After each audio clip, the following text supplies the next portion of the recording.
آج آپ کے سامنے تین احادیث رسول صلی اللہ علیہ وآلہ وسلم مختصر تشریح کے ساتھ رکھنا چاہوں گا، اور مجھے امید ہے کہ ان احادیث میں جو روشنی، نور، برکت اور اجالے ہیں وہ ہماری زندگی میں بہت ساری تبدیلیوں کا سبب اور بہت ساری پریشانیوں کو مٹانے کا ذریعہ اور سرور باطن کا ایک بہت بڑا سبب و ذریعہ ہوگا۔ حضرت عبید اللہ بن محسن الانصاری رضی اللہ تعالی عنہ فرماتے ہیں کہ اللہ کے محبوب علیہ السلام نے ارشاد فرمایا، من اصبح منکم آمنا فی سربہ، جس نے صبح اس حال میں کی کہ وہ بالکل امن میں تھا، اس کے ماحول میں، اس کے قبیلے میں، اس کے گھر کے اندر چین اور قرار تھا، کوئی ناگہانی آفت نہیں تھی، کوئی ایسی چیز نہیں تھی کہ جو اٹھتے ہی اس کو بے چینی، پریشانی اور دکھ اور تکلیف دیتی، بد امنی نہیں تھی، وہ آرام کے ساتھ اٹھا، سکون اور طمانینت کے ساتھ اس نے صبح کا آغاز کیا، معافن فی جسدہ، اور اس کے جسم کو کوئی بیماری نہیں تھی، اللہ نے اس کو عافیت سے رکھا، وہ صحت کے ساتھ اور امن کے ساتھ بیدار ہوتا ہے۔ انتہو قوت یوم ہی، اور اس دن کی ضرورت کا کھانا اس کے گھر میں موجود تھا۔ یہ تیسری چیز اللہ کے محبوب علیہ السلام نے ارشاد فرمائی، فَكَأَنَّمَا حِیزَتْ لَهُ الدُّنْیَا بِحَذَافِیرِہَا، تو فرمایا کہ دنیا تمام تر پہلوؤں کے ساتھ، اپنی تمام تر خوبیوں کے ساتھ اس کے ہاں جمع ہے، یعنی اس کو پھر کوئی کمی نہیں ہے اگر اس کو یہ تین چیزیں میسر آ گئی۔ سب سے پہلی چیز کہ صبح اٹھا تو اس کے گھر میں امن تھا۔ انسان کی بنیادی ضرورتوں میں سے ایک ضرورت امن ہے۔ بد امنی، بے چینی اور معاشرے کے اندر پھیلا ہوا انتشار، یہ بہت اذیت ناک ہوتا ہے، اور اگر انسان کو اپنی جان کا بھی خطرہ ہو تو اب مجھے آپ بتائیے کہ باقی چیزیں تمام کی تمام میسر بھی ہوں تو ان سے تلذذ تو حاصل ہی نہیں کیا جا سکتا۔ تو انسان کی بنیادی ضرورت امن ہے، اور پھر اگر صحت نہیں ہے تو ڈھیر ہوں دولت کے تو وہ کس کام کے۔ اور تیسری بات کہ انسان کے پاس صحت بھی ہے اور امن و امان میں بھی ہے، لیکن کھانے کو ایک دن کی روزی بھی نہیں ہے، تو ظاہر ہے پیٹ تو تقاضا کرتا ہے۔ بھوک جب ستاتی ہے تو انسان اس کے لیے بے چین ہو جاتا ہے۔ اب کوئی شخص صبح جب بیدار ہوا تو تینوں چیزیں اسے میسر تھیں۔ ایک تو امن و امان کی صورتحال تھی، دوسری چیز ارشاد فرمائی کہ وہ اپنے جسم میں کوئی بیماری نہیں پاتا تھا، خیریت کے ساتھ اٹھا، عافیت کے ساتھ بیدار ہوا، اور تیسری بات ارشاد فرمائی کہ اس کے پاس ایک دن کا کھانا موجود تھا۔ تو فرمایا کہ اس کو دنیا کی کوئی کمی نہیں ہے، وہ شکوہ نہ کرے کہ میرے پاس کچھ ہے نہیں۔ یہ تینوں چیزیں مل گئیں تو اللہ نے اس کی جھولیاں بھر دی ہیں۔ آج کا انتظام اس نے تمہارے لیے کر دیا ہے نا، تو کل کا بھی ہو جائے گا۔ آج اگر صحت ہے تو اللہ کل بھی عطا کر دے گا۔ آج اللہ جل شانہ نے امن اس کے لیے میسر فرمایا ہے تو کل کا دن بھی اس سے توقع رکھنی چاہیے کہ ایسے ہی گزرے۔ تو یہ تین چیزیں اگر میسر ہیں اور پھر بھی انسان شکوے کی زبان کھولے تو وہ اس کو ناشکرا کہا جائے گا، اور اگر کوئی ان چیزوں کے میسر آنے پر اللہ کا شکر گزار ہو اور اس کا سر اللہ کے حضور شکرانے میں جھک جائے تو اللہ اس کو اور زیادہ رحمتوں سے نوازنے والا ہے۔ تو یہ ایک تو اس حدیث میں ہمیں توکل سکھایا گیا، اللہ تعالیٰ جل شانہ پر راضی رہنے کا سبق دیا گیا، خام خواہ ہمیں واویلا کرنے سے منع کیا گیا۔ آپ اپنی سہولت، اپنی طاقت کے مطابق رزق کمانے کے اندر مشغول رہ سکتے ہیں، لیکن اپنے آپ کو اتنا تھکا لینا اس کے لیے کہ زندگی ہی تلخ ہو جائے، یہ کوئی دانش مندی نہیں ہے۔ آج کی تاریخ میں جو ہمارے ساتھ جڑی ہوئی ضرورتیں ہیں، ان میں سے بہت ساری ضرورتیں ایسی ہیں کہ جو خود ساختہ ہیں۔ وہ ہماری ذاتی طور پہ خود ساختہ جڑی ہوئی چیزیں ہیں، یا معاشرت نے خود ساختہ چیزوں کا اتنا بوجھ ہمارے اوپر لاد دیا ہے کہ وہ ہمیں کرنا پڑ رہا ہے۔ اگر معاشرہ اللہ کے رسول صلی اللہ علیہ وآلہ وسلم کے بتائے ہوئے طریق کے مطابق سادگی اختیار کرتا ہے اور میانہ روی کے ساتھ وہ زندگی بسر کرتا ہے، تو ان حالات کے اندر بھی زندگی تلخ نہیں ہے۔ لیکن چونکہ ہم دیکھتے ہیں دوسروں کو اور ان کی دولت، ان کا مال، ان کو میسر نعمتوں کے ساتھ اپنا موازنہ کرتے ہیں، اور پھر اپنے آپ کو خام خواہ تھکانے لگ جاتے ہیں اور ایک اذیت میں مبتلا ہو جاتے ہیں۔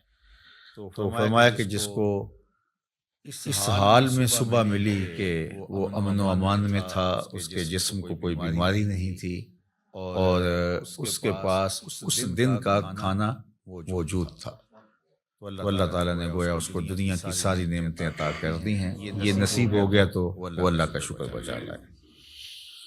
حضرت عبداللہ بن عمر بن عاص رضی اللہ تعالیٰ عنہ سے مروی ایک روایت جو امام مسلم نے اپنی سند کے ساتھ روایت فرمائی ہے کہ ان رسول اللہ صلی اللہ علیہ وآلہ وسلم قال، اللہ کے محبوب علیہ الصلوۃ والسلام نے ارشاد فرمایا، قد افلح من اسلم، فلاح اس نے پائی جس کو اسلام کا نور نصیب ہو گیا۔ سب سے بڑی دولت جو ہمیں اس دنیا کے اوپر عطا کی گئی ہے وہ ایمان کی دولت ہے، اور سب سے بڑی دولت جو ہمیں آخرت میں عطا کی جائے گی وہ دیدار الہی ہے۔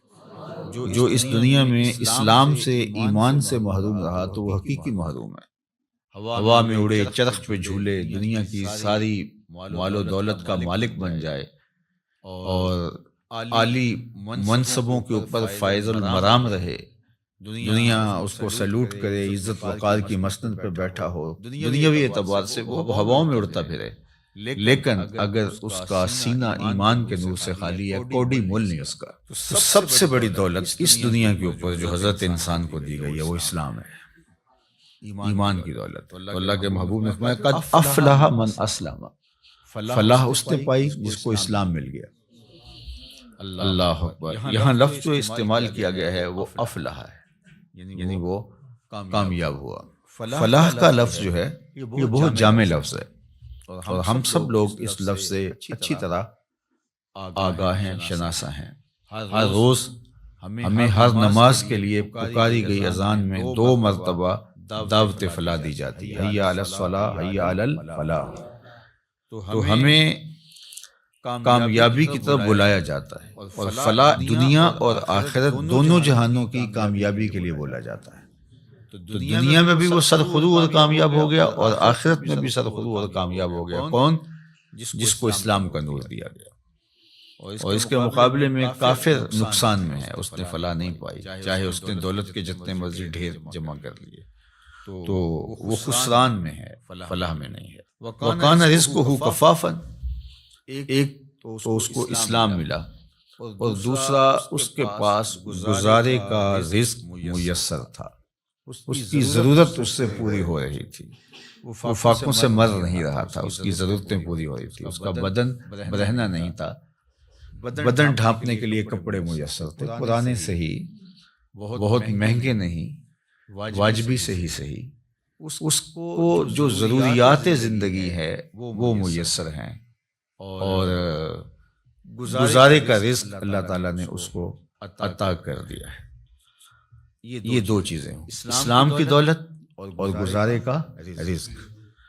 اب تیسری بات کیا فرمائی؟ وَقَنَّعَهُ اللَّهُ بِمَا آتَاهُ، اللہ جل شانہ نے اس کو یہ جو عطا کیا ہے اس پر وہ مطمئن ہے، اور اس پر وہ قناعت کرتا ہے، اس پر وہ راضی ہے کہ مالک تو نے مجھے جس حال میں رکھا ہے میں واہ خوش ہوں اس پر۔ اللہ اکبر۔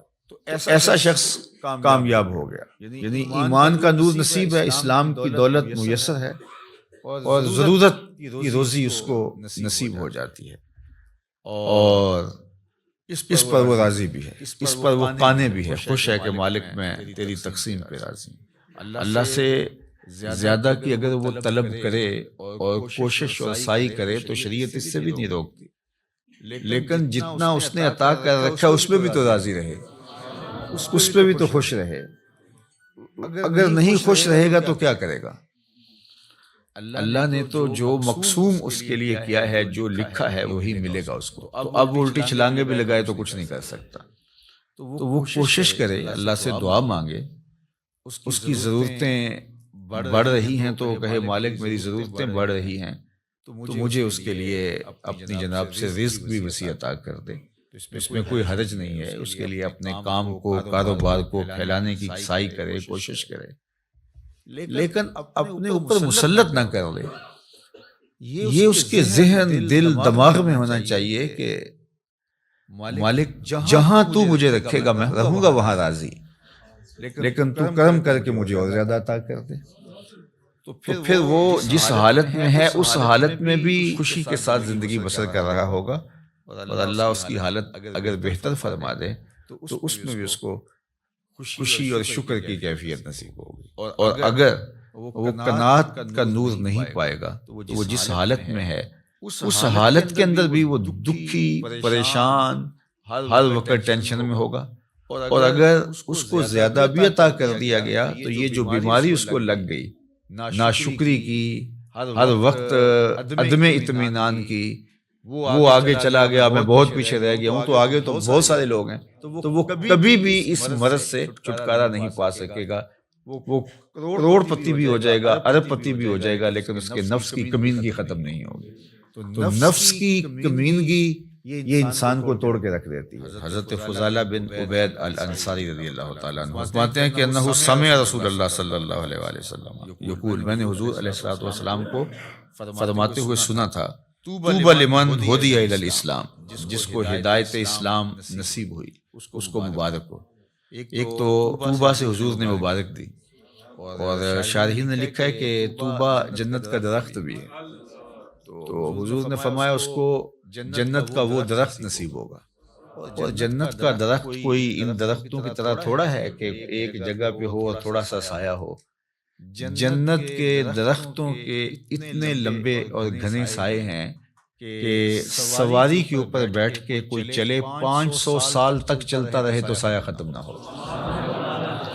جس کو جنت میں ایک درخت بھی مل گیا تو اس کو جاگیریں مل گئیں، اللہ اکبر، اور جس کو پھر باغات ملیں گے تو اس کی پھر کیا نعمتیں ہیں۔ تو حضور نے فرمایا طوبہ، یعنی ایک تو اس کو جنت کا درخت طوبہ نصیب ہو، یا پھر اس کو مبارک ہو، لمن ہدی الی الاسلام، جس کو ہدایت اسلام دی گئی، وکان عیشہ کفافا، اور اس کی زندگی کفایت کی تھی، جو ضرورت تھی اس کی وہ ہی پوری ہو رہی تھی، بس گزارا ہو رہا تھا، محتاج نہیں ہوا تھا، کسی کے آگے ہاتھ پھیلانے کی نوبت نہیں آئی تھی، لیکن بہت زیادہ بھی نہیں تھا، بس گزر اوقات ہو رہی تھی۔ وَقَنَّعَ، اور اس پہ وہ مطمئن بھی تھا۔ یہ مطمئن ہونا اوقع ہے، چونکہ جس حالت میں وہ رکھے اس حالت میں تو رہنا پڑے گا ہی، وہ کیا کرے گا، لیکن اس حالت میں رہ کے اس پر مطمئن ہونا، اصل یہ وہ چیز ہے کہ بندہ کہے کہ مالک میں تیرے اوپر راضی ہوں۔ اور اگر کوئی بندہ اللہ کی اس تقسیم پہ، اس کے دیے گئے پہ راضی ہو جاتا ہے تو اللہ کے محبوب کا ایک اور فرمان ہے جو سیدنا علی المرتضیٰ رضی اللہ تعالیٰ عنہ سے مروی ہے کہ جو اللہ کے دیے گئے تھوڑے رزق پہ راضی ہو گیا، اللہ کے محبوب فرماتے ہیں اللہ اس کے تھوڑے عملوں پہ راضی ہو جائے گا کہ بندے تجھے ضرورت بھی تھی اور پھر بھی تو میرے دیے پہ راضی ہو گیا، تھوڑے پہ راضی ہو گیا۔ دیکھو اللہ کے ہاں کیا کمی ہے، تھوڑا دے دے یا زیادہ دے دے، لیکن اگر وہ تھوڑا دیتا ہے تو وہی جانتا ہے کیوں دیتا ہے، اور اگر وہ زیادہ دیتا ہے تو وہی جانتا ہے کیوں دیتا ہے۔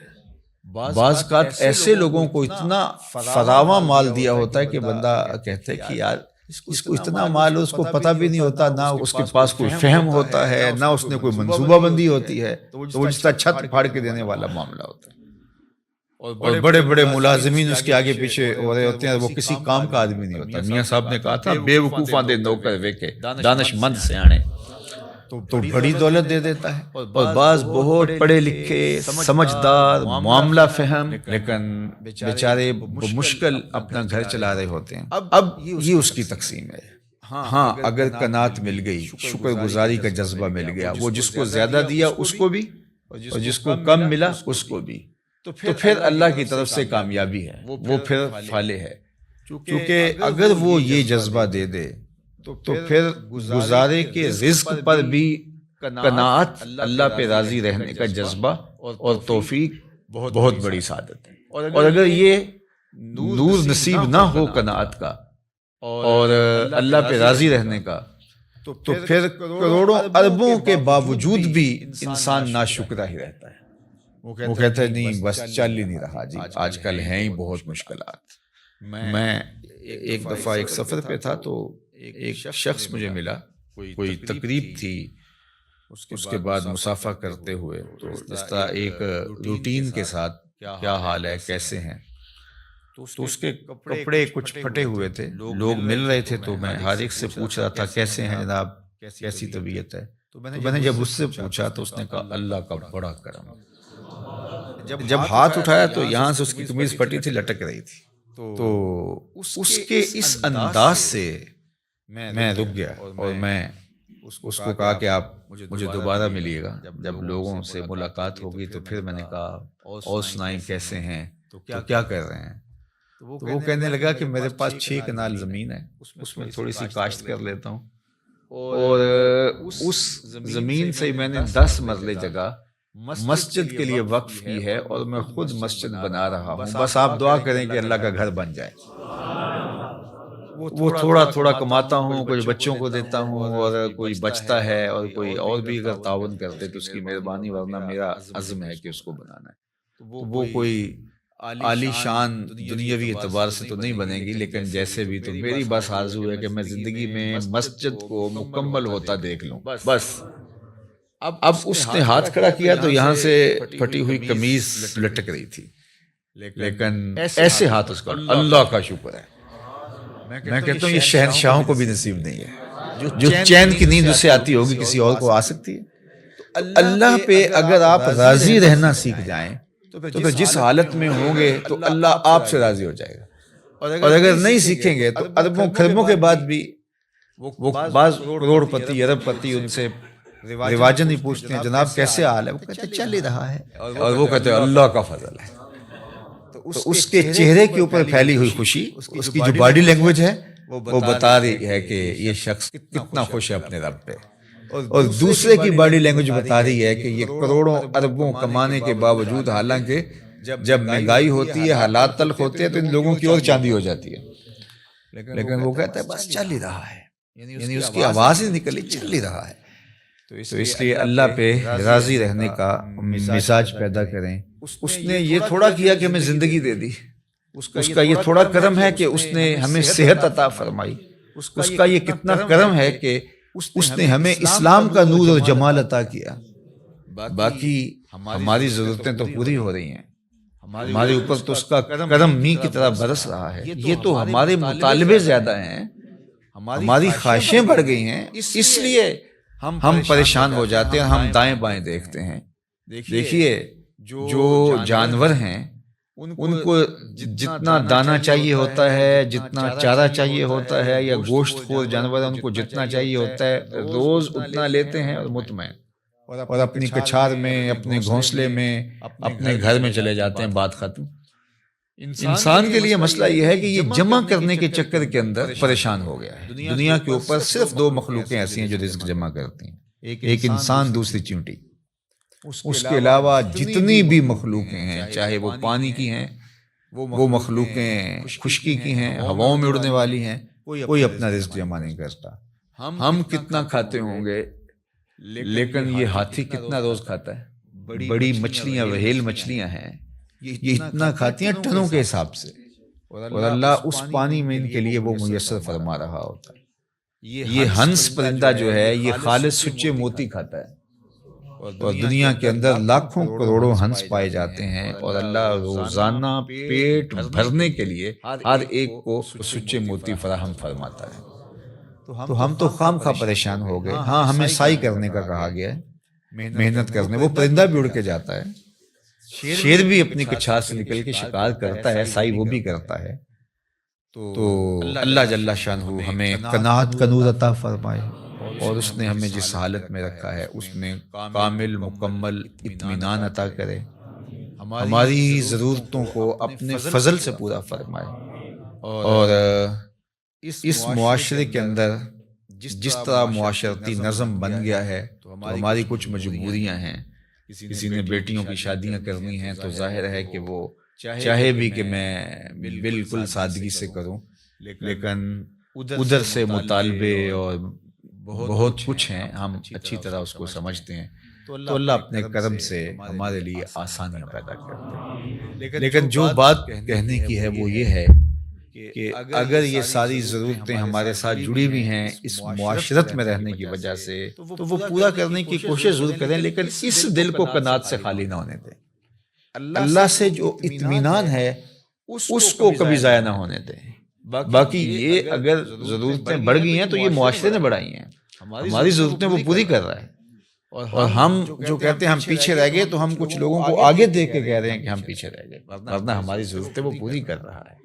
اور اس پر اللہ کے محبوب علیہ الصلوۃ والسلام نے ایک بڑی خوبصورت ایک بات ارشاد فرمائی، انظروا الی من هو اسفل منکم، فرمایا اپنے نیچے دیکھو، نیچے دیکھنا شروع کر دو گے تم سکون میں آ جاؤ گے، اور جب آپ اوپر دیکھو گے تو آپ جہاں بھی چلے جاؤ گے تو کوئی اور اوپر ہوگا، تو اس کو دیکھو گے تو آپ کہو گے کہ میں پیچھے رہ گیا ہوں۔ حتیٰ کہ وہ جو دنیا کے ٹاپ 10 لوگ ہوتے ہیں، دنیا کے 10 امیر ترین لوگ، تو وہ بھی جو آگے والا ہوتا ہے اس کو دیکھ رہے ہوتے ہیں کہ میں ان میں بھی جو ہے وہ ٹاپ پہ آ جاؤں، اور جو آخری والا ہوتا ہے جو سب سے دنیا کا امیر ترین کہلاتا ہے، تو وہ بھی کوشش میں لگا ہوتا ہے کہ اگلے سال جب یہ فہرست بنے تو میں کہیں پچھلے نمبر پہ نہ آ جاؤں۔ تو یہ دوڑ اس لیے لگی ہوئی ہے، اور پیسے اتنے ہیں کہ شمار بھی نہیں ہے، دولت اتنی ہے کہ پتہ بھی نہیں ہے کہاں کہاں پڑی ہوئی ہے۔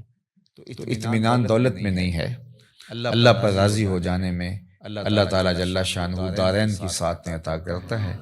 بارگاہ یزدی میں دعا ہے کہ اس ماہ منور کی برکتیں اللہ ہماری زندگیوں میں اتار دے۔